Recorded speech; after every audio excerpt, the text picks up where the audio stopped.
On the 5th anniversary of our marriage, the woman I loved so deeply delivered me to my death. At a prestigious design competition, the very token of our betrothal was presented as the work of her male assistant, and it won first place. Under the blinding flash of cameras, the two embraced, tears streaming down their faces. At that very moment, my body was being cremated. "Madam," the voice on the phone was strained, "Master is dead." High on the stage, the exquisitely made-up CEO, Lady Alera, almost lost her composure. Dark clouds had gathered, unleashing a torrential downpour, conditions wholly unsuitable for driving at high speed. Yet, Lady Alera, fueled by a desperate urgency, sped through the rain-soaked streets, ignoring every red light, only to be met with a cold, ceramic urn containing my ashes. My final, unspoken wish was for us never to meet again, in this life or any other. Later, Lady Alera, a woman who had never believed in an afterlife, would kneel before every deity, every shrine, begging for a single chance to see me once more. When I learned that Lady Alera, my wife, had insisted on lending our engagement ring, the symbol of our love, to her assistant, Mr. Theodore, for the design competition, my heart shattered completely. It was a symbolic death, a foreshadowing of what was to come. Mr. Theodore had plagiarized my designs on numerous occasions. I had always refrained from confronting him, but this was a desecration. He wanted the very embodiment of my love for my wife, crafted with my own hands and imbued with my soul. And my wife, Lady Alera, had completely sided with this outsider, this usurper. The pain in my chest was a physical manifestation of the betrayal, a dull, relentless ache. My voice was hoarse, weary, heavy with the weight of unspoken sorrows. "If you lend it to him," I rasped, "I will die." Lady Alera scoffed, a cruel, dismissive sound. "Who cares if you die? Stop changing the subject." Her words were like daggers, piercing the fragile remnants of my hope. The ice around my heart thickened, pulling me down into a freezing abyss of despair. She didn't know. She couldn't know. The vow ring, as we called it, was the only anchor I had left to this world. It was a magical, metaphysical link. As long as the ring existed, in its intended form, I would live. If it was given to Theodore, perverted by his false claim, the system, the unseen force that governed my existence here, would erase me. I was a conqueror in this world, a being sent to win Lady Alera's love. I had come to her side as a child, a companion in the orphanage, a steadfast presence as she navigated the treacherous path back to her family's estate, a confidant as she rose to command the vast empire of the family business.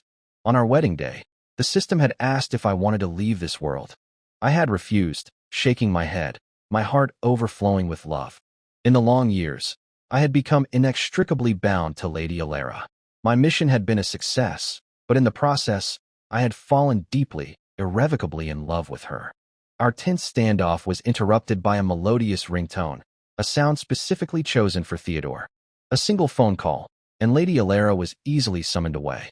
I silently picked up the shards of the shattered vase, fragments of porcelain mirroring the fragmented pieces of my own heart. I watched her retreating figure, a silent, numb observer. I knew I couldn't stop her. She was no longer the fragile, vulnerable young girl I had once protected. She had transformed into the formidable, unyielding CEO of the company, a woman who commanded respect and brooked no dissent. She had grown wings, strong and powerful, and no longer needed the shelter I had once provided. After Lady Alera had left, the silence of the grand living room returned, broken only by the muffled sobs of the housekeeper, Mrs. Abigail. Mrs. Abigail crept forward, her head bowed, her eyes darting nervously at my face. She opened her mouth, perhaps to offer some excuse for Lady Alera's behavior, but the words died in her throat. "Take the food away, Mrs. Abigail," I murmured, my voice barely audible. I turned, my silhouette swallowed by the encroaching darkness of the night. It dawned on me, with a chilling clarity, that I was the only one who remembered our wedding anniversary. At 3 a.m, the shrill ringing of my phone jolted me awake. A voice, thick with suppressed fury, assaulted my ears. "Lord Alaric, Theodore's eyes are injured. He may never be able to design again. Are you satisfied now?" I frowned, my mind struggling to connect the dots. What did this have to do with me? Theodore had used my design, and the sharp eyes of the industry had noticed the discrepancies. Some enraged fans, fueled by the internet's anonymity, had sought revenge. But it was not my doing. I had not harmed Theodore. Yet, Lady Alera was determined to place the blame squarely on my shoulders. Her voice, a torrent of venomous accusations, poured from the phone, as if she wanted to tear me apart limb from limb, forgetting who the true instigator was. If anything happens to Theodore, she threatened, her voice laced with malice, I will never forgive you. The call ended abruptly, leaving me with a throbbing headache. My temples pulsed with a painful rhythm. In the silent darkness, only the irises in the garden, swaying gently in the night breeze, offered a silent companionship. System, I whispered, the word a fragile breath. After all these years, the thought of leaving, of escaping this agonizing reality, finally took root. The system remained silent. A cold draft seeped into the room, raising goosebumps on my skin. The chill brought a measure of clarity. No, Alera must still have some love for me. I couldn't just abandon her. The next day, I went to the hospital to visit Theodore, an act of feigned concern. Lady Alera was there, her face etched with worry, her hand gently resting on Theodore's arm. The scene, a picture of serene intimacy, was a dagger twisting in my heart. I pushed open the door, placing a basket of fruit on the bedside table. Lady Alera, upon seeing me, showed no surprise, but a flicker of something akin to satisfaction danced in her eyes. Alaric, she said, tilting her head, a regal gesture. You're just in time. There's something I need to discuss with you. Although she used the word discuss, her eyes held a glint of unwavering determination. What is it? I asked, my voice flat. She glanced at Theodore, whose expression was a mask of disapproval, before revealing her plan. She wanted to take my corneas and transplant them into Theodore's eyes. Lady Alera spoke as if it were the most natural thing in the world, her sharp gaze fixed on me, like a hawk eyeing a defenseless rabbit. The sheer absurdity of it struck me. Even if one eye was lost, the other could still see. Theodore could still design. And even if a cornea transplant was necessary, why did it have to be mine? The family was wealthy, powerful. Surely, they could find a suitable donor. Theodore, the thief who had stolen my designs, now wanted to steal my sight. And my wife, my beloved Alera, was his accomplice. I will not allow Theodore's talent to be wasted, Alaric. He hurt your eyes. He should give you his corneas. She spoke with such earnest conviction that, if I weren't her husband, I might have been moved to tears. She had truly forgotten. She had forgotten that, once upon a time, I was the talented designer. I had never agreed, yet she was already making arrangements, as if my consent was a mere formality. Alera, I interrupted, my voice trembling with suppressed rage. I will not give him my corneas. Lady Alera was momentarily stunned. As the CEO of the company, it was a rare occurrence for someone to interrupt her. Her momentary surprise quickly morphed into an incandescent fury. She unleashed her anger, blaming me for everything. After her tirade, her voice, cold and venomous, delivered a final blow. Stop being so stubborn. Otherwise, we'll get a divorce. Each word was a razor-sharp blade, slicing through my heart, leaving behind a trail of gaping wounds, a landscape of utter devastation. Beep. A piercing alarm shrieked in my mind, a brutal reminder of my dwindling life force. The system was warning me, my existence was fading. The intense pain in my chest constricted my throat, making my voice a choked whisper. You would divorce me for him? I asked, my eyes red-rimmed, struggling to comprehend the magnitude of her betrayal, ignoring the system's insistent alarms. Lady Alera seemed to hesitate, a flicker of something resembling regret crossing her face, but she quickly averted her gaze, her resolve hardening. Think about it, she said coldly. And then, with the click of her heels echoing in the sterile hallway, she walked away, disappearing around the corner. I leaned against the wall, my body weak, my heart shattered beyond repair. Pathetic. The mocking voice came from the doorway. Theodore, his face contorted in a sneer, was reveling in my misery. His injuries were not severe, but Lady Alera had used her influence to secure him a luxurious private room. He pulled out his phone, displaying photos. Images of countless nights when my wife had supposedly been working late, but in reality, she had been with him. The most recent photo showed him lying in bed, a bouquet of vibrant irises blooming beside him. An insignificant orphan, he sneered, his voice dripping with contempt. What makes you think you deserve to be Alera's husband? He leaned closer, his eyes gleaming with avarice. You should step aside for me. I struggled to control my physical discomfort, my voice laced with bitterness. A homewrecker, a plagiarist, and now you want to be a thief? Theodore's expression instantly shifted to one of wounded innocence. Simultaneously, a familiar voice, cold and sharp, cut through the air. Alaric, can't you tolerate Theodore for even a moment? The sketches were a gift from me. If you have a problem, take it up with me. Lady Alera had returned, her voice devoid of warmth, her stance adversarial. Her eyes, once filled with love, now held only weariness and impatience. A wave of panic washed over me, the feeling of being suspended on a fraying rope above a bottomless abyss. The rope snapped, and I plunged into the darkness. My body was drenched in cold sweat, as if I were immersed in a freezing lake. But shouldn't I be the one who was disappointed? My voice was a ragged whisper, barely forming coherent words. Theodore, playing the role of the concerned friend, spoke in my defense. Lord Alaric was just speaking out of anger, Lady Alera. Please don't be upset. The hypocrisy was nauseating. A strained smile stretched across my lips. I had never imagined that the sketches were a gift from Lady Alera. A suffocating pressure tightened around my throat, making it difficult to breathe. Of course, how could a fresh graduate possibly have access to my old designs? Beep. The system's alarm blared again, the pain that had momentarily subsided returning with renewed ferocity. My face was pale, but I forced myself to stand, to leave without a word. Behind me, I could hear snatches of their conversation. Don't worry about him. Are your eyes okay? The following days were a blur of cold silence between Lady Alera and me. I began to genuinely question whether my decision to stay in this world had been a mistake. I had craved the tender, unwavering love of my beloved, but I had been utterly unprepared for her change of heart. My life force continued to ebb, a constant reminder of that fateful argument. My physical state mirrored my emotional turmoil. I felt weak, listless. I stared at our wedding photo, lost in a haze of memories.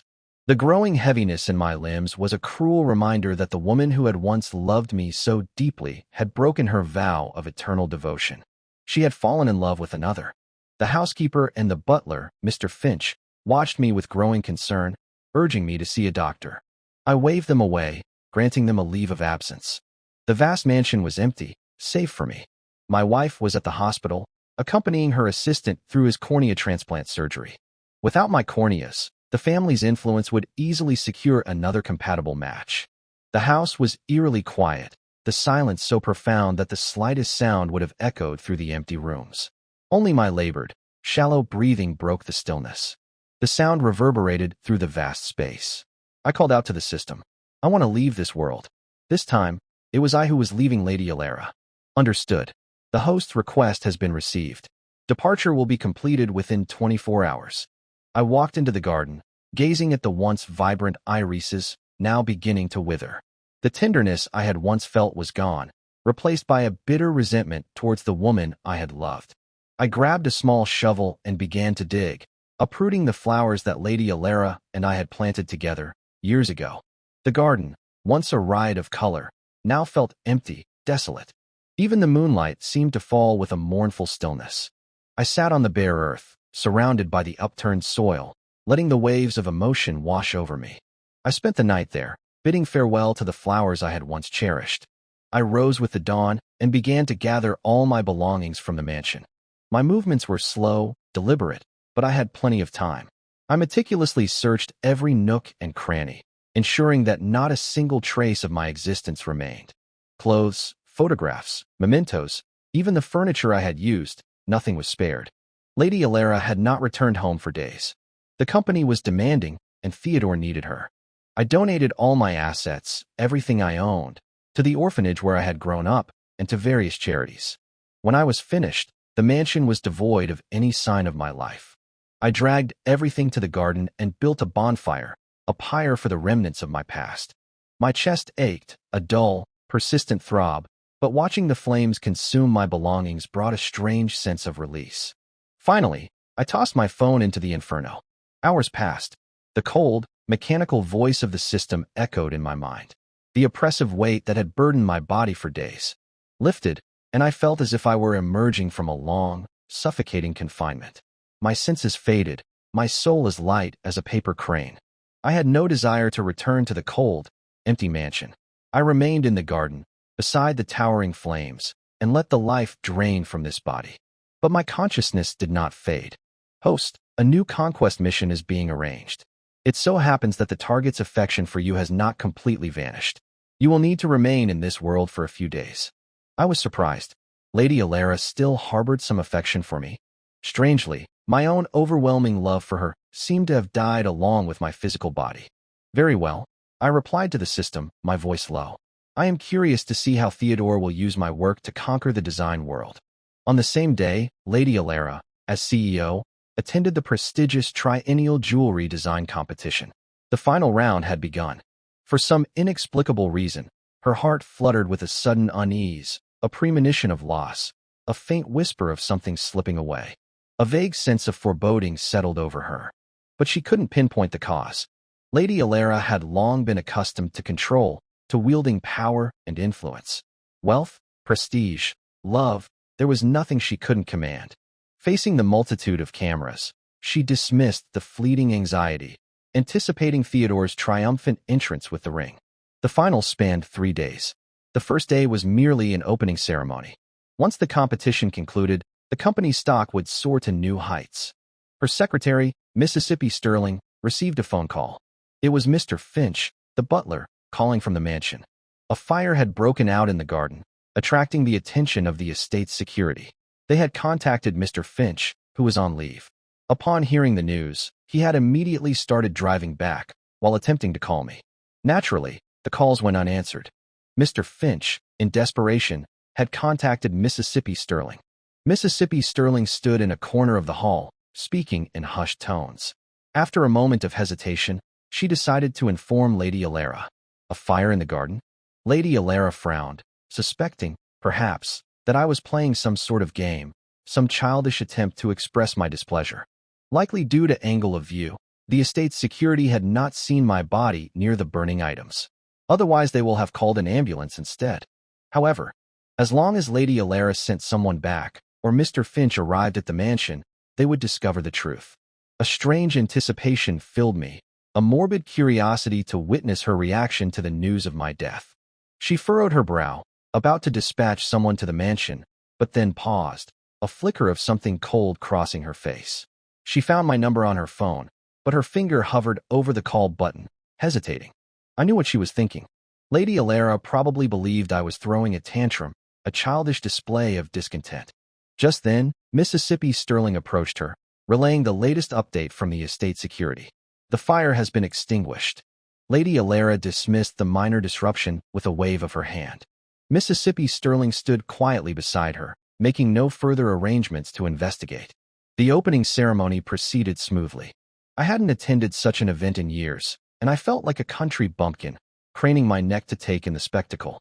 Since Lady Alera had taken over the company, I had gradually relinquished my role as chief designer, first producing fewer and fewer pieces, and finally, ceasing to design altogether. I had willingly handed over my power, my authority, to her, content to become the man who cooked and cleaned, a shadow of my former self. My best work, my most brilliant years, had been dedicated to Lady Alera's company. Yet, my name had been erased, forgotten. I had harbored no resentment, because I loved her. But now, a cold smile twisted my lips. I had witnessed her rise, her ascent to the pinnacle of success.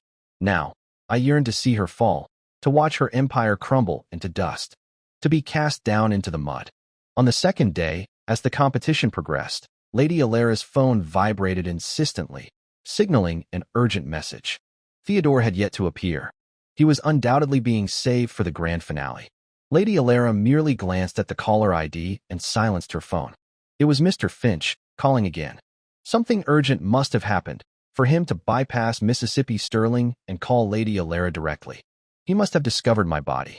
Mississippi Sterling also received instructions to ignore any further calls. How unfortunate. It seemed that the wife would be the last to learn of her husband's death. Just before Lady Alera put her phone down, the screen lit up again. Another call from Mr. Finch. But her attention was focused on the competition. The designs this year were truly breathtaking, a testament to the ever-evolving talent in the industry. One exquisite piece after another dazzled my eyes. I couldn't say with certainty that my meticulously crafted ring would win. But with Lady Alera present, the championship trophy would undoubtedly be presented to Theodore. The advantages of having a powerful CEO as your patron were undeniable.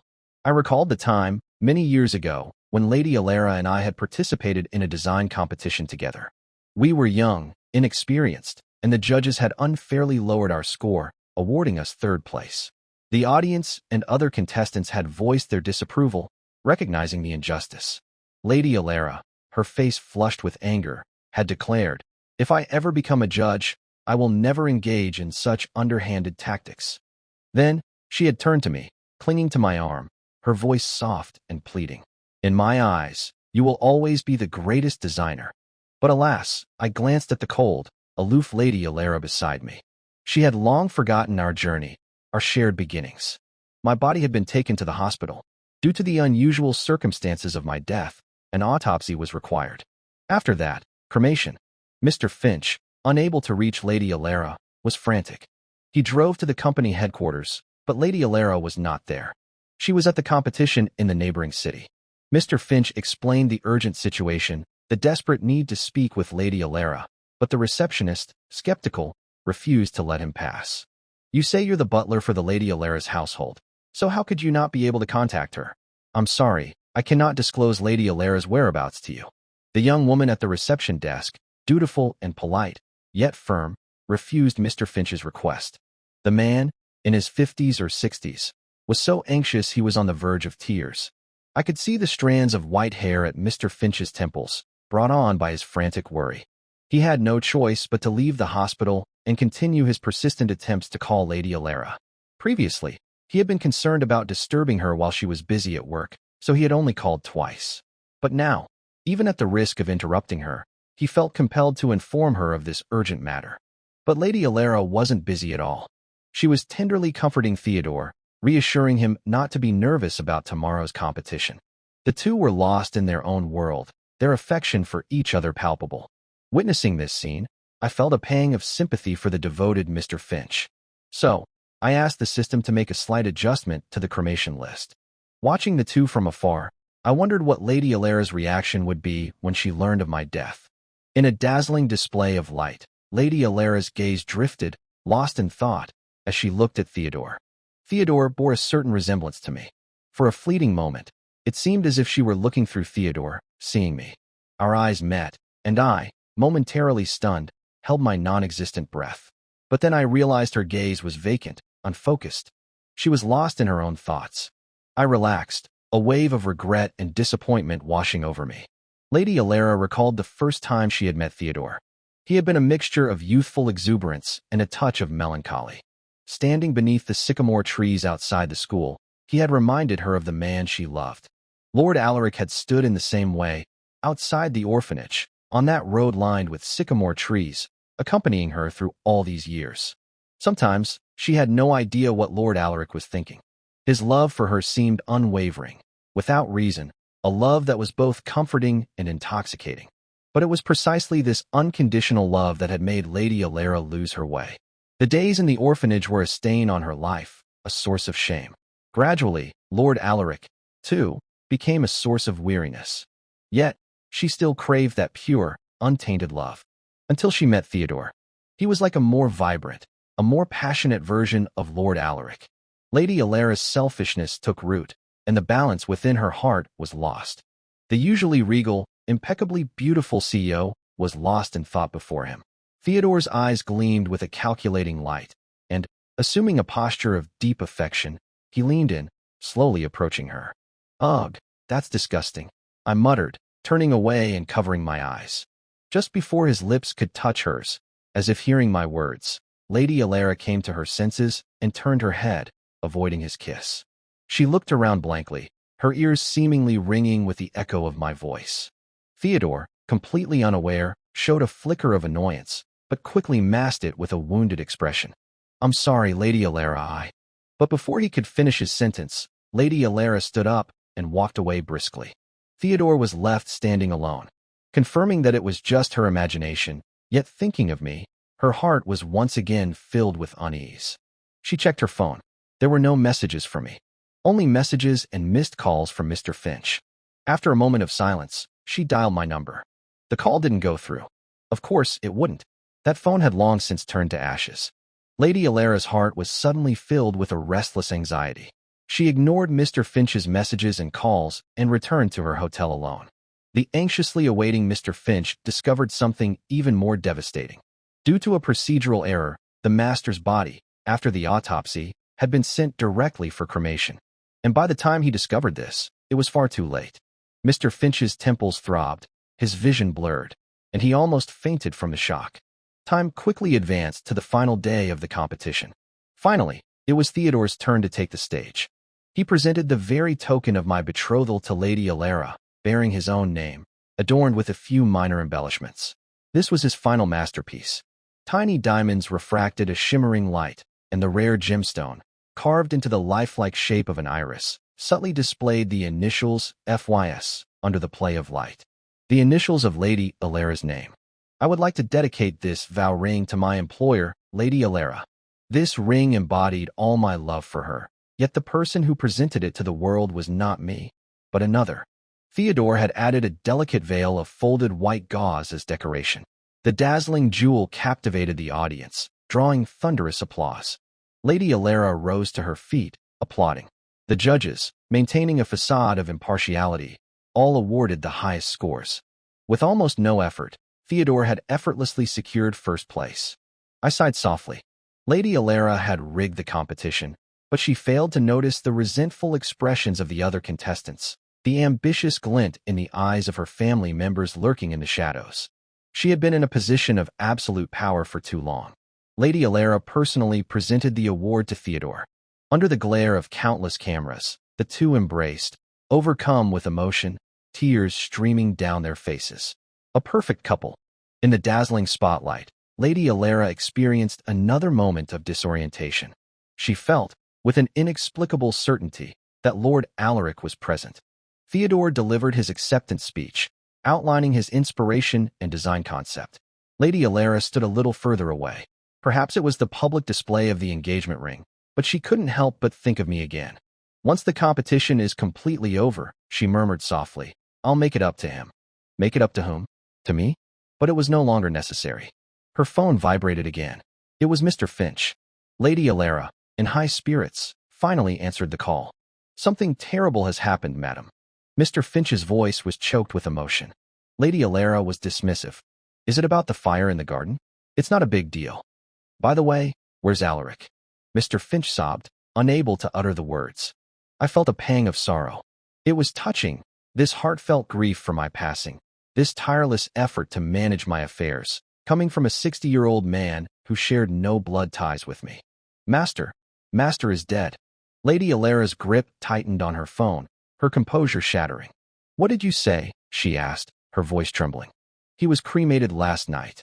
Lady Alera staggered back, unable to stand, refusing to believe what she had heard. The media, sensing her distress, focused their cameras on the young, accomplished CEO. A single tear rolled down her cheek.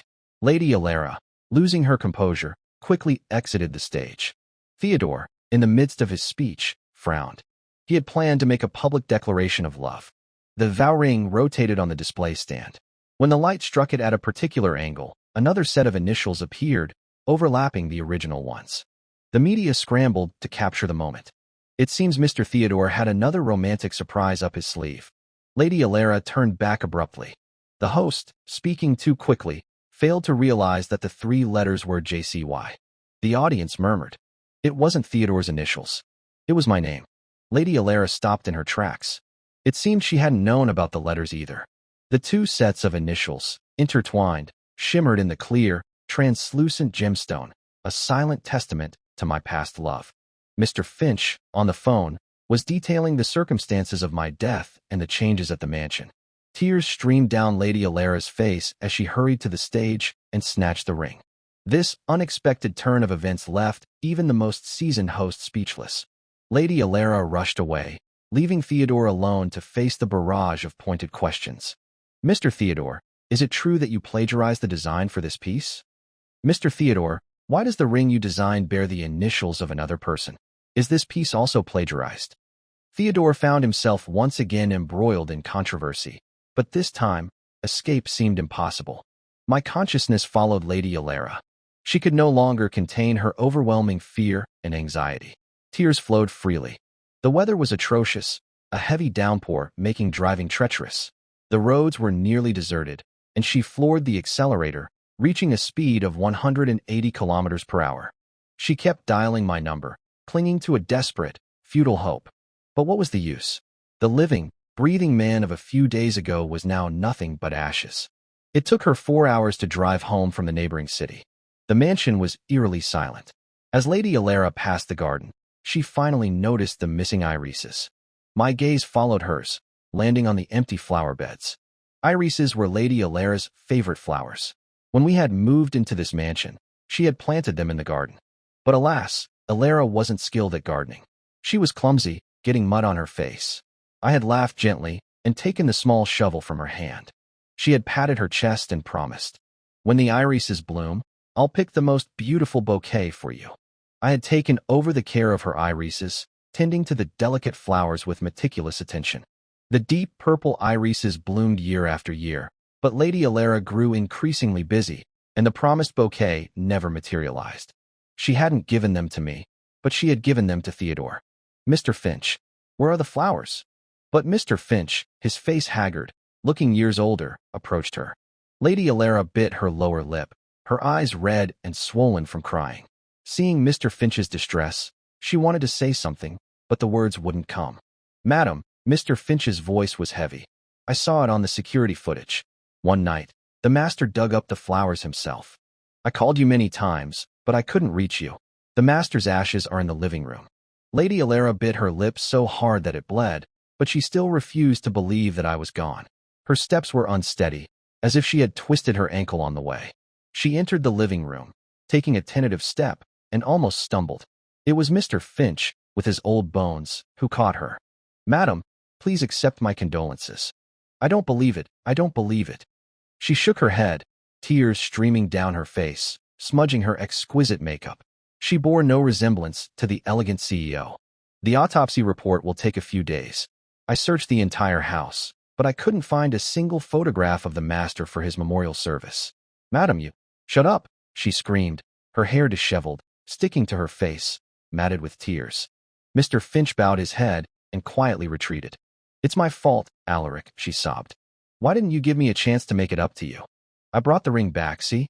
You're playing a joke on me. You're angry with me, aren't you?" She clutched the urn, sobbing uncontrollably, her fingers tightly gripping our engagement ring. "Why won't you give me another chance? I really know I was wrong. Were you really so tired of me? You didn't want to leave anything behind, anything for me." Hot tears fell onto the cold, white porcelain, leaving only a chilling dampness. I watched her heartbreak with a detached indifference. Lady Alera was not a good wife, nor was she a good CEO. As a wife, she was too reckless. As a CEO, she was too naive. Our journey had begun with Lady Alera as the illegitimate daughter of the family, abandoned at the orphanage. I had protected her from the bullies, accompanied her through her childhood, shared her passion for design, helped her return to her family, and assisted her in wresting control of the company from her greedy uncles. I had long since ceased to be involved in the company's affairs.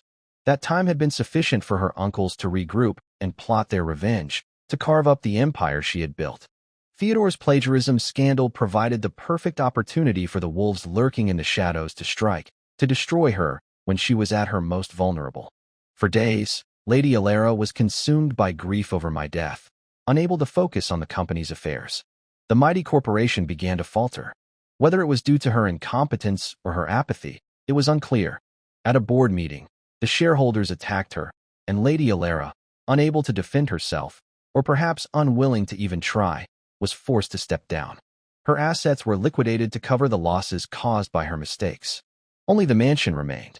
Lady Alera, determined to keep it, sold her jewelry, her designer handbags, everything of value.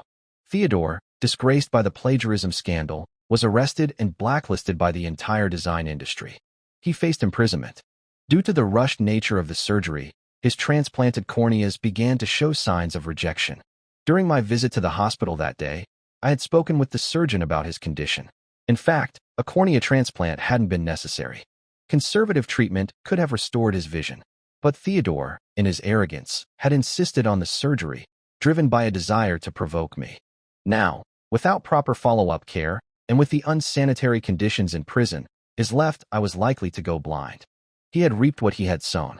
The day Lady Alera received the autopsy report, she looked even more chaotic. It was difficult to reconcile her current appearance with the once powerful, commanding CEO.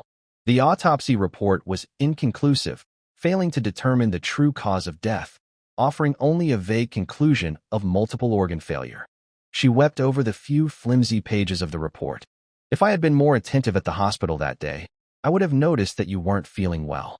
Maybe then, we wouldn't have come to this. Alaric. She searched the mansion from top to bottom, but she couldn't find a single trace of my existence. It was as if, apart from her memories, I had never existed in this world. The ring, and those few sheets of paper, seemed to be the only evidence of my life. At that moment, I received notification of my next conquest mission. The system instructed me to prepare. This time, I would be leaving completely, irrevocably. When the director of the orphanage passed away, Lady Alera finally managed to pull herself together and attend the funeral. The old teacher who had raised us, her body hunched with age, sat in a woven bamboo chair, her clouded eyes struggling to recognize Lady Alera. "It's you, child." She extended her withered, gnarled hand, beckoning Lady Alera to come closer. "How are you and young Alaric?" Lady Alera's eyes instantly filled with tears. How were we? We had been inseparable for over 20 years, but in the end, she didn't even have a single photograph of me. The teacher waved her hand, and, trembling, pulled Lady Alera towards her, leaning on her cane as they walked to the office. The office still contained many of the old objects from years ago. In her old spot, in an inconspicuous corner, beneath a thick, yellowed pane of glass, lay a faded photograph of Lady Alera and me. Lady Alera's hand trembled as she carefully removed the photograph. The glass was fragile, and a shard pierced her finger, but she seemed oblivious to the pain, clutching the old, faded photograph tightly. She didn't even notice the shard embedded in her flesh. It was only then that I noticed the numerous cuts and bruises on her once pampered hands. Lady Alera held the photograph, a smile that was more painful than any tears stretching across her face. It was a picture from the time when she had first returned to her family. We were young, innocent. Back then we were still deeply in love. "Let's go, host. It's time to begin the next mission." Entering the next conquest world, I still retained all my memories of Lady Alera.